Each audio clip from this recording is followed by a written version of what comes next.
బులెటిన్లో breaking news చూస్తున్నాం. Parliament అసెంబ్లీలో పరిణామాలపై సీఎం చంద్రబాబు నాయుడు టెలికాన్ఫరెన్స్ నిర్వహించారు. సమావేశంలో ఎంపీలు, అసెంబ్లీ వ్యూహ కమిటీ సభ్యులు పాల్గొన్నారు.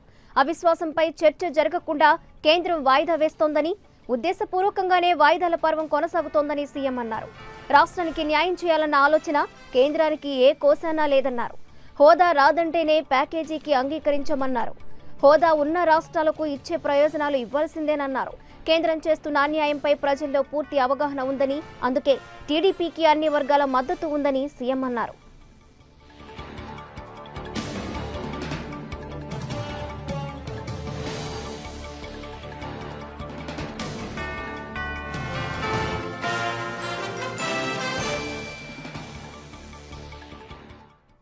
పార్లమెంటు అసెంబ్లీలో పరిణామాలపై సీఎం చంద్రబాబు నాయుడు టెలికాన్ఫరెన్స్ నిర్వహించారు. సమావేశంలో ఎంపీలు, అసెంబ్లీ వ్యూహ కమిటీ సభ్యులు పాల్గొన్నారు. అవిశ్వాసంపై చర్చ జరపకుండా కేంద్రం వాయిదా వేస్తోందని, ఉద్దేశపూర్వకంగానే వాయిదాల పర్వం కొనసాగుతోందని సీఎం అన్నారు. రాష్ట్రానికి న్యాయం చేయాలన్న ఆలోచన కేంద్రానికి ఏ కోశానా లేదన్నారు. హోదా రాదంటేనే ప్యాకేజీకి అంగీకరించామన్నారు. హోదా ఉన్న రాష్ట్రాలకు ఇచ్చే ప్రయోజనాలు ఇవ్వాల్సిందేనన్నారు. కేంద్రం చేస్తున్న అన్యాయంపై ప్రజల్లో పూర్తి అవగాహన ఉందని, అందుకే టీడీపీకి అన్ని వర్గాల మద్దతు ఉందని అన్నారు.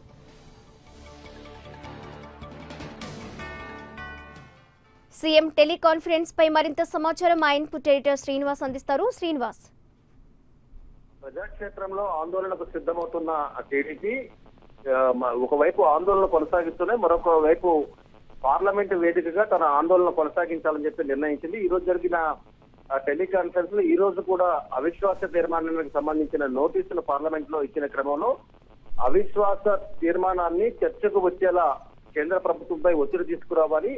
పార్లమెంటులో ఇప్పటికే ఉభయ సభల్లో కూడా టీడీపీ ఎంపీలు ఆందోళన కొనసాగిస్తూ ఉన్నారు. ఆ ఆందోళనను మరింత ఉధృతంగా కొనసాగించాలి. రేపు రాబోయే కాలంలో అంటే పార్లమెంటును సైనిడైజ్ చేసేందుకు ఒక పక్క కేంద్రం ప్రయత్నిస్తున్న పరిస్థితుల్లో పూర్తిగా రాష్ట్ర ప్రజల మనోగతాల్ని పార్లమెంటు వేదికగా ప్రతిబంధింప చేసేందుకు ఎంపీలు ప్రయత్నం చేయాలనేది ముఖ్యమంత్రి ఆలోచన. ఈ ఆలోచనకు అనుగుణంగా ఎంపీలు కార్యాచరణ సిద్ధం చేసుకోవాలనేది ఆయన ఆదేశం. ఈ ఆదేశంతో పాటు ఇప్పుడు ఇతర రాష్ట్రాలకు, దేశంలోని ఇతర రాష్ట్రాలకు కేంద్ర ప్రభుత్వం వ్యవహరిస్తున్న తీరు, అలాగే మన రాష్ట్రం పట్ల వ్యవహరిస్తున్న తీరుకు సంబంధించి ఈ రోజు టెలికాన్ఫరెన్స్ లో కొన్ని ముఖ్యమైన అంశాలను ముఖ్యమంత్రి ప్రస్తావించారు. మన రాష్ట్రానికి రావాల్సిన నిధుల విషయంలో కోతలు విధిస్తున్న కేంద్ర ప్రభుత్వం ఇతర రాష్ట్రాలకు మాత్రం కొంత ధారాళంగా వారికి నిధులను కేటాయిస్తోంది. ఇది పూర్తిగా ఆంధ్రప్రదేశ్ పైన వివక్ష చూపడమేననేది ముఖ్యమంత్రి పేర్కొన్న విషయం. దీంతో పాటు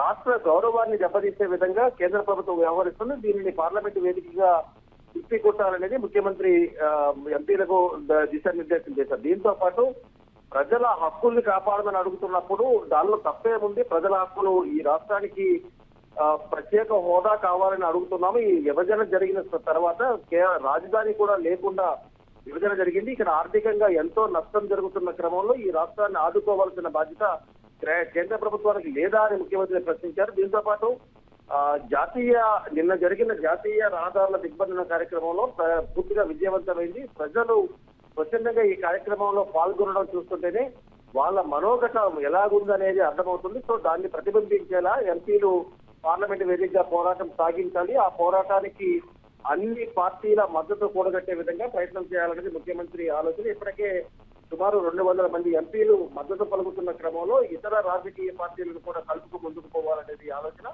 అలాగే వెల్లో ఆందోళన చేస్తున్న అన్నాడీఎంకేకి సంబంధించి కానీ, అలాగే టీఆర్ఎస్ కు సంబంధించిన ఎంపీలకు కోఆర్డినేట్ చేసుకోవడం, వారు సభ సజావుగా జరిగేందుకు సహకరించే విధంగా అంటే అవిశ్వాస తీర్మానం చర్చకు వచ్చేందుకు వీలుగా, సభ నడిచేందుకు వీలుగా ప్రయత్నాలు చేయాలనేది ముఖ్యమంత్రి ఒక దిశానిర్దేశం చేశారు. ఆ ప్రకారమే ఈ రోజు పార్లమెంట్ లో టీడీపీ ఎంపీలు తమ ఆందోళన కార్యక్రమాన్ని కొనసాగించారు.